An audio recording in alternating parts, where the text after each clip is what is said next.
अब हम लोग आकार अनुक्रम के उदाहरण को देखेंगे। ठीक, तो सबसे पहले क्या है हमारा समबहुभुज। तो इसके लिए हम सबसे पहले एक त्रिभुज बनाते हैं। ये देखिए, ये बहुभुज का एग्जाम्पल है। एक चतुर्भुज बनाते हैं, ये भी बहुभुज का एग्जाम्पल है। फिर हम पंचभुज बनाते हैं। ये देखिए, ये इस प्रकार से, ये भी एक बहुभुज का एग्जाम्पल है। फिर षटभुज बनाते हैं। ये देखिए, ये भी एक बहुभुज का एग्जाम्पल है। ये तो ये क्या है आपका त्रिभुज, ये क्या है आपका चतुर्भुज, ये क्या है आपका पंचभुज, और ये क्या है आपका षटभुज है। ठीक है, तो यहाँ पर देखिए ये सब बहुभुज है। ये भी बहुभुज है, ये भी बहुभुज है, ये भी बहुभुज है, ये भी बहुभुज है। इसलिए क्या बोला गया, यहाँ पर बहुभुज बोला गया। अब सम क्यों आया, तो ये देखिए इस त्रिभुज की तीनों भुजा बराबर है, इसलिए समान है, इसलिए सम शब्द लगा। ये चारों भुजा बराबर है, इसलिए सम लगा। ये पांचों बराबर है, इसलिए सम लगा। ये छयों भुजा बराबर है, इसलिए सम लगा। ठीक है, तो यहाँ पर देखिए प्रत्येक आकृति में जितनी भी भुजाएं हैं वो सब सम है, समान है, इसलिए ये सम लगा। और ये सभी बहुभुज के एग्जाम्पल है, इसलिए बहुभुज लगा। तो ये जितनी भी आपको दिखाई दे रही हैं क्या आकार, ये सब क्या है समबहुभुज है। और ये समबहुभुज के क्या है अनुक्रम है ये। ठीक है, आगे आप और जा सकते हो, पंचभुज, षटभुज, सप्तभुज ऐसे करके। अब आप संपूर्ण आलेख को देखेंगे। तो ये देखिए दो बिंदु आप लेते हैं, इसको इससे मिलाए, इसको इससे मिलाए, इसको बोलोगे आप K2, मतलब एक बिंदु बाकी के सभी बिंदुओं से मिल गया। अब इसके बाद देखिए आप तीन बिंदु लेते हैं, तो ये एक बिंदु को बाकी दो बिंदुओं से मिलाओ। ये देखिए, ये देखिए, फिर इसको दोनों से मिलाओ, बचे हुए दो से। ये एक तो मिल गया है, ये इससे मिल गया, ये ऑलरेडी दोनों से मिल गया, इसको K3 बोलोगे।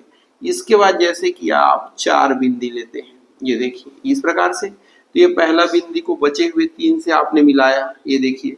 फिर इसको भी सभी से मिलाओ, इसको बचे हुए तीन से, तो ये, फिर ये, फिर ये, फिर इसको वैसे मिलाओ, तो दो से तो मिल गया है, एक से बचा है, ये देखिए, ये K4 कहलाएगा।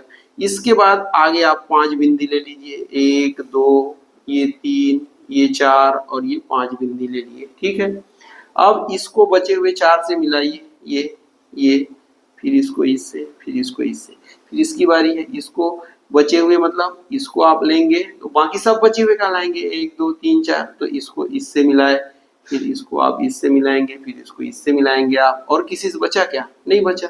अब इसकी बारी है, इसको सबसे मिलाइए, तो ये देखिए इससे मिला दिए, इससे मिला दिए।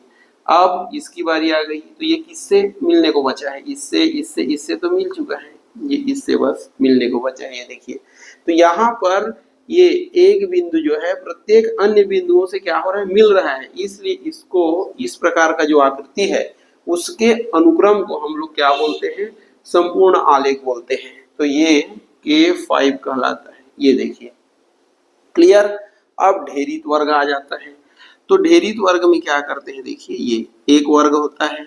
अब हम लोग ये इसी प्रकार के चार वर्गों में एक वर्ग को बांट देते हैं। ये देखिए, इसके बाद आगे चलते हैं, ये इस प्रकार से, ये तो इक्वल, ये देखिए क्या इक्वल, हम लोग ये इक्वल कितने, तो चार, चार, आठ, चार, 12, 4, 16 वर्ग में बांटते हैं। ऐसे ही हम लोग आगे बढ़ेंगे।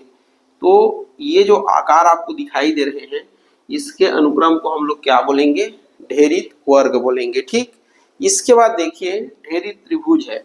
तो ढेरित त्रिभुज में हम क्या करेंगे, तो हमारे पास पहले एक त्रिभुज रहेगा, ये देखिए, ये इस प्रकार से एक त्रिभुज रहेगा। फिर हम एक बड़े त्रिभुज को इसी प्रकार के चार त्रिभुजों में ऐसे बांट देंगे। फिर आगे बढ़ेंगे, हम यही प्रक्रिया को दोहराते रहेंगे। ये देखिए, ये इस प्रकार से। अब इसको फिर बांटेंगे हम लोग, तो कैसे बांटेंगे, देखिए ये इस प्रकार से। अब इसको आप ऐसे मिलाएंगे और इसको आप ऐसे मिलाएंगे, ये देखिए। तो यहाँ एक त्रिभुज, फिर ये चार में बढ़ गया, फिर आगे बढ़ते जा रहे हैं। तो इस प्रकार से जो आकार का अनुक्रम मिल रहा है इसको हम बोलते हैं ढेरित त्रिभुज। इसके बाद फिर आता है कोच हिमकर्ण। तो कोच हिमकर्ण क्या होता है,